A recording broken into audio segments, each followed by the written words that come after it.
thanks to Kari Lake. And Kari Lake is a huge threat because she comes out of the media. 30 years in the news media, she knows exactly how it works, and she can explain it. So it probably shouldn't surprise you that her office was attacked recently, apparently, in a politically motivated attack. FBI, police, and bomb squads were called to her campaign headquarters in Phoenix over a suspicious piece of mail that contained white powder. So we still don't know what that powder is, and there's some debate over whether the FBI has even tested it. So to find out exactly what is going on in that story, we are proud to have Kari Lake join us tonight. Kari Lake, thanks so much for coming on. So there are all kinds of versions of this story. What is the truth?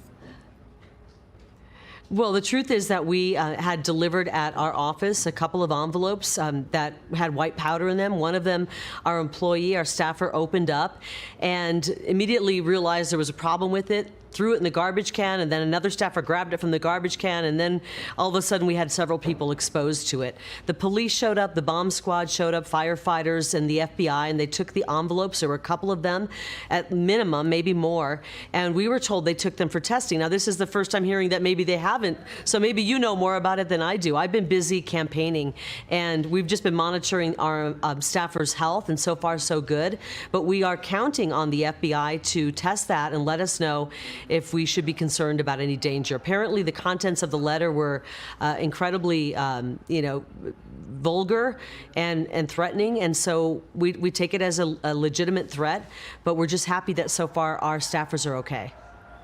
Since we're not in Arizona, we can't tell. What kind of coverage is this receiving in your media in the state? I did see it get some coverage. You know, I have not wanted to get much coverage out of this because, let's face it, I really would rather this be investigated and we find out who did it and catch the culprits. Right. But the real story is, I'll be honest, this is minor compared to what I'm going to go up against when I win this race. We are going to secure the border and take down the cartels at the border.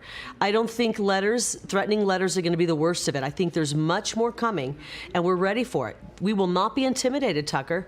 We've got big issues facing us. We have a border with narco-terrorists in control. And while I'm upset that these letters were sent and I'm monitoring and care deeply about my staff, I know that there will be more threats to come, and we will stare them down because we will secure Arizona. There are Republican-led border states that have done nothing to secure the border. So if you actually do that as governor of Arizona, you're going to get major pushback from the administration. Of course, we'll be covering it and rooting for you. Kari Lake, thank you. Thank you.